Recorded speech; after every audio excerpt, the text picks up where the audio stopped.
डीटीएमए में क्यों सबमिट करते हैं हम लोग? डीटीएमए में इसलिए सबमिट करते हैं क्योंकि डीटीएमए पहला एजेंसी है डिसास्टर में जो कोऑर्डिनेट करेगा डिस्ट्रिक्ट में, है ना।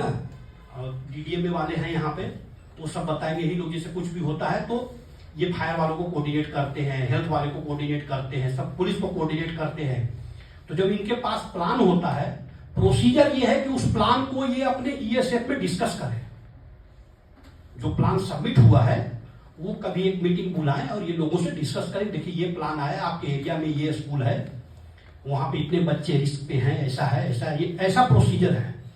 लेकिन अगर नहीं लिखा उसका, इनको तो पता है ना कि भाई देखो यहाँ पे ऐसा ऐसा है, तो उस प्लान से, क्योंकि उस प्लान में सब कुछ लिखा रहता है, कहाँ से एंट्री है, कहाँ से एग्जिट है, कहाँ पे बच्चे म्यूजिक रूम है, कहाँ पे लेबोरेटरी है, सब कुछ लिखा हुआ होता है। तो आपका रिस्पॉन्स जो है टाइम कम जाता है और इफेक्टिव होता है अगर प्लान आपका डीडीएमए में है, राइट। तो मैंने आपको ये सारा कुछ यहां तक एक्सप्लेन कर दिया। अब देखिए एक ही स्लाइड था मेरे पास बताने के लिए, इसलिए मैं कहा था केवल 20 मिनट लूंगा मैं। चलिए नेक्स्ट देखते हैं अब क्या है। अच्छा, ये बच्चा जो ये केवल सिंबोलिज्म के लिए मैंने फोटो लगाया है। बेसिकली जो प्लान बनाते हैं हम लोग, तो स्कूलों में आपने देखा होगा कि पहले से क्लास का बेल बजता है, नहीं रिंग होता है, तो क्लास 2, क्लास 3, क्लास 4 ऐसे होता है ना। तो ये हम लोग इमरजेंसी बेल भी डिजाइन करना पड़ता है।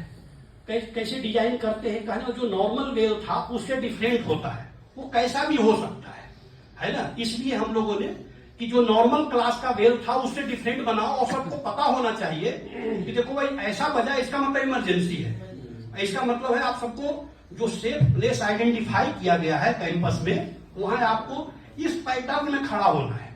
यहां तक ठीक है। तो हम लोग क्या करते हैं, प्लान बनाने में इमरजेंसी बेल भी डिजाइन करते हैं। कई जगह हुटर लगता है, ठीक है। चलो नेक्स्ट करते हैं। अच्छा, अब जो अभी हुटर बजाया था, तो बताइए कि जो आदमी हियरिंग जो सुन नहीं सकता, हियरिंग इंपेयर्ड है, वो सुनेगा क्या? नहीं सुनेगा। तो उसे छोड़ के भाग जाए या उसे भी इंक्लूड करें, तो उसे कैसे बताएंगे, उसे कैसे अलार्म दे कि तुम भी भागो? अब इशू है, उसे भी बताना पड़ेगा। देखो तुम्हारा इमरजेंसी केवल मेरे लिए थोड़ी ना है, फायर अगर हुआ है तो मुझे भी भागना है, उसे भी भागना है। तो अगर आप केवल वो हुटर बजाएंगे तो उसे पता ही नहीं चलेगा कि मुझे भी भागना है। तो फिर कैसे आप अलार्म डिजाइन करेंगे, कैसा अलार्म लगाएंगे? तो उनके लिए एक अलग टाइप का अलार्म लगाया जाता है जो लाइट इमिट करता है। आप लोगों ने देखा होगा चर चर चर चर चर चर करके ना लाइट इमिट करता है। तो उन्हें बताते देखो भाई, ये जब लाइट इमिट करे तो समझ जाओ इमरजेंसी है, तुम भी हमारे साथ भाग लेना, राइट। तो नेक्स्ट स्लाइड, हाँ अच्छा आ गया है। तो इसे हम लोग स्टोर लाइट बेल बोलते हैं, है ना। वो लाइट निकालता है तो उससे पता चल जाता है उनको जो सुन नहीं सकते, देख तो सकते हैं ना, तो उन्हें पता चल जाता है कि इट्स इमरजेंसी, राइट। तो वो इवैक्यूएट कर जाते हैं। इसके बाद कुछ लोग ऐसे भी हैं जो सुन भी नहीं सकते और देख भी नहीं सकते, तो उनको कैसे अलार्म दें, ये भी इशू है। तो उनके लिए क्या होता है, बेसिकली जो ये वाला जो अलार्म होता है, ये वाइब्रेट करता है खूब जोर जोर से। ये जो है वो अपने मोबाइल पे वाइब्रेटर नहीं होता है, वैसा कुछ होता है। तो हम वैसा एक अलार्म लगाते हैं, क्योंकि इस तरह के लोग बहुत कम ही होते हैं, है ना। तो वो जहां बैठते हैं उनके सीट पे लगा दिया, घर में जहां सोते हैं उनके बेड में लगा दिया, राइट, कि जिससे उनको इंडिकेशन हो जाए कि भाई it's emergency, evacuate as soon as possible, right. तो इवैक्यूएट कर जाएंगे। तो ये तो अच्छा हुआ कि ये स्लाइड चला दिया, थैंक यू भाई। तो आपको इतना पता लग गया कि हम लोग को इमरजेंसी बेल कैसा डिजाइन करना है, राइट। यहां तक में कोई इशू? बहुत बढ़िया, थैंक यू। हाँ, अब देखिए, अब एक अभी हमने कहा कि भाई इवैक्यूएट तो करेगा, लेकिन जो पहला सवाल था कि वो कैसे एग्जिट करेगा जिसका पैर ही नहीं है?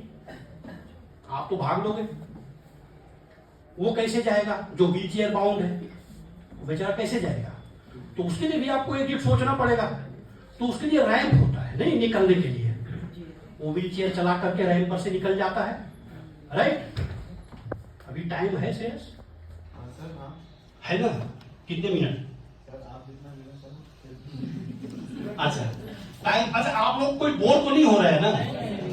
पक्का? और किसी को नींद आ रहा हो? पक्का, चलिए तब तो बहुत बढ़िया, तब अभी और पढ़ाएंगे 5 मिनट। और जब किसी को अगर नींद आने लगेगा तो आप बता देना, मैं वही बंद कर दूंगा, क्योंकि ये बड़ी बेइज्जती है कि किसी को नींद आ रही है, तो है ना, तो ऐसा नहीं करने का। तो अभी हम लोग ये बात कर रहे हैं कि एग्जिट डिजाइन करते हैं। इस तरह का सीढ़ी तो आप लोगों ने देखा ही होगा, ये नॉर्मल सीढ़ियां है ना, लेकिन जो चल नहीं सकते, जो उनके लिए क्या होता है, रैंप बनाते हैं, राइट? तो उस रैंप से आते जाते हैं, ठीक है, व्हील चेयर चला करके। वो देखा होगा आप लोगों ने बहुत सारा, लेकिन जो नहीं देखा होगा वो अगला स्लाइड में है, ये वाला। अब हाँ, कुछ लोगों ने, मतलब कुछ लोग ऐसे होते हैं जो चल सकते हैं पर देख नहीं सकते हैं, है ना, तो वो व्हील चेयर पे नहीं होते हैं, जैसे ब्लाइंड पर्सन है ना, वो देख तो नहीं सकता लेकिन चल सकता है, तो चलता है, तो वो कैसे निकलेगा? उसे कोई कुछ तो होना चाहिए ना, तो उसके लिए एक टेक्टाइल पाथ बनाया जाता है। मतलब ये जो ऐसा टाइल्स आप लोगों ने कहीं मेट्रो में, एयरपोर्ट वगैरह में, अब दिल्ली सरकार ने सारे स्कूलों को बोला है लगाने के लिए कि आप सब लोग इस तरह का ये टेक्टाइल पाथ लगाइए और स्कूल को आप लोग इंक्लूसिव बनाइए, असेसेबल फॉर ऑल। ऑल बोला तो ये जो खास तरह के 2-4 लोग हैं आपके स्कूल में, उनके लिए भी आप सारी व्यवस्था करिए। अब वो कैसे आएंगे? नहीं, तो ये टेक्टाइल पाथ लगाया जाता है जिससे उनको ये पता लगता है। आपने देखा होगा कि कुछ मेट्रो स्टेशन पे ऐसे पैदल लंबा टाइल्स लगा होता है, लाइन वाला, इस तरह का लाइन वाला जो है, ये लाइन है ना, पता नहीं आप लोग को वहां से दिखता है कि नहीं दिखता है? दिख रहा है ना। जनरली बाकी लोग जो है उसको एंटी स्केटिंग टाइल समझते हैं कि फिसलने से बचने के लिए लगाया गया है, लेकिन ऐसा नहीं होता है। वो ब्लाइंड पर्सन के लिए वो इंडिकेट करता है, वो स्टिक से समझ जाता है मुझे किधर जाना है। जब टाइल्स का लाइन लंबा है तो उस तरफ जाना है, जब डॉट मिल जाए तो रुक जाना है, ठीक है। तो लेट्स से कि स्कूल के पार्किंग के पास कोई गेट पे उतरा, तो वहां से वो लंबी लाइन वाली टाइल्स लगी हुई होनी चाहिए, जिसको फॉलो करते हुए क्लास तक जाए। जहां से मुड़ता है वहां पे डॉट वाला टाइल्स लगाते हैं, है ना। तो डॉट वाले टाइल्स पे देखिएगा, आप कभी देखना उनको, वहां पे आकर के रुक जाएंगे, फिर अपनी डंडी को ऐसे करके देखेंगे कि वो वर्टिकल वाली लाइन किधर जा रही है ना। नहीं तो आप देखिए किस तरह के लोग नहीं मेट्रो के प्लेटफॉर्म से गिरते क्यों नहीं, पटरी पे गिर जाते, नहीं गिरते हैं ना, वो आप इसीलिए वो टाइल्स लगाया हुआ है कि भाई तुमको इधर नहीं जाना है, ठीक है। तो ऐसे ही स्कूल में हमें ये टाइल्स लगाना होता है। अब गवर्नमेंट बार चिट्ठियां भेज रही है, लेकिन क्या फर्क पड़ता है हमारे लोगों को, है ना।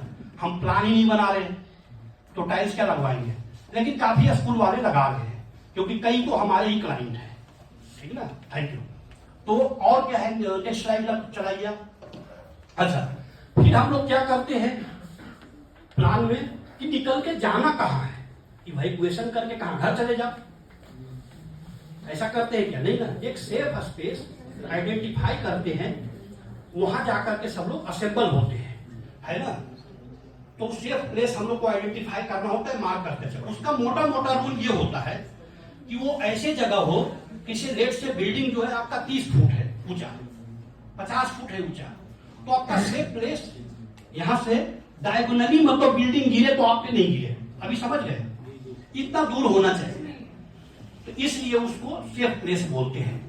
तो ये हुआ वहां जहां पे इवैक्यूएशन करके आपको खड़ा होना है, असेंबली एरिया। चलिए और भी है क्या? हाँ, अब यहाँ पे ये जो है वो स्लाइड है जिसमें मैं ये कहना चाहता हूं कि अगर आपके पास एक प्लान नहीं है तो बिल्कुल आप डिसास्टर में होने पे कॉस क्रिएट हो जाएगा, और डिसास्टर अकेले कोई मैनेज नहीं कर सकता, ना मैं कर सकता, ना आप कर सकते, ना मोदी साहब कर सकते। डिसास्टर का मतलब हुआ कि हमारी कोपिंग कैपेसिटी से बाहर। तो क्या कर सकते हैं हम लोग? कोलैबोरेट करना चाहिए। इवन डिसास्टर कोलैबोरेट कर रहे हैं। आप देखिए कोविड था, उसी में अर्थक्वेक भी आ गया, कोलैबोरेट कर गए ना, अब उनकी मारक क्षमता ज्यादा हो गई।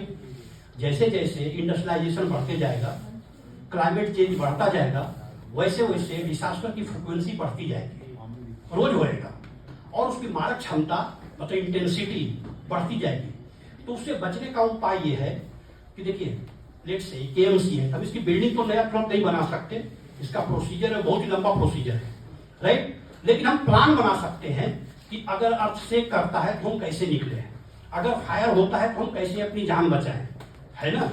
ये तो हम कर ही सकते हैं, और ये बहुत ही सस्ता एक्टिविटी है, महंगा एक्टिविटी नहीं है।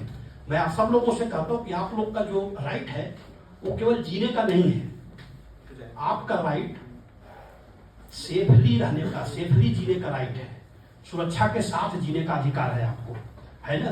केवल आपको पढ़ने का अधिकार नहीं है, आपको सुरक्षा के साथ पढ़ने का अधिकार है। तो वेयर एवर यू आर, जहां पढ़ते हैं, जहां पढ़ाते हैं, आपका राइट है कि आप मैनेजमेंट से पूछे कि भाई हमारा स्कूल, हमारा कॉलेज सेफ है क्या।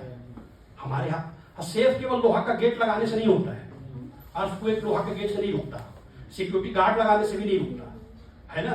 तो सेफ्टी के लिए आपके पास एक डिसास्टर मैनेजमेंट प्लान होना चाहिए, और उस डिसास्टर मैनेजमेंट प्लान को आप यूज करें, उसे इंप्लीमेंट करें, ठीक है। तो मैं यहाँ पे यही कहना चाह रहा था कि भाई हम लोगों को चाहिए, हम और सब लोग आपस में कोलैबोरेट करें डिसास्टर को, हमारा क्षमता कम करने के लिए, ठीक है। तो ये हमारा लास्ट, ये कुछ लोग हैं जो कोलैबोरेशन करके आए हैं हमारे साथ, इसलिए ऐसा लगा हुआ है। तो मैं यहाँ पे लेक्चर एंड करता हूँ। मैं ऐसा आप सबको विश करता हूँ कि भगवान न करे कभी आप लोग की जिंदगी में कोई आपदा विपदा आए, जब कभी भी आएगी जानकारी जान बचाएगी। अगर आपके पास प्लान नहीं है, एक बहुत ही बढ़िया से है कि if you fail to plan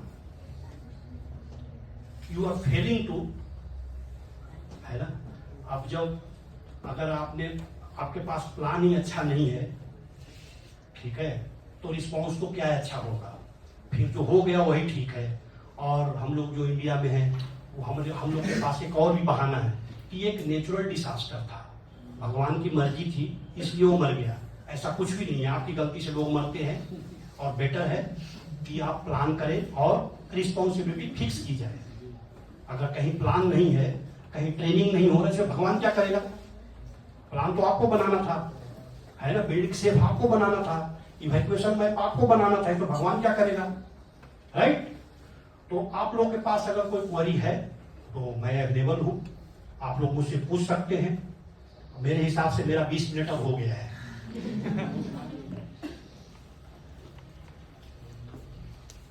तो गजल खड़ा हूँ, कोई सवाल है तो आप, अरे वाह, तो मैं समझा गजल कोई सवाल लेके आई हूँ।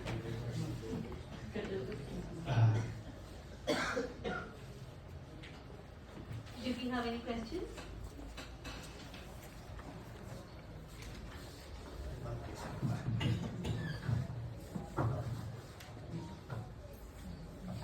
नहीं, थैंक यू। सब इतने शांति से बैठे एकदम टाइम हो गया।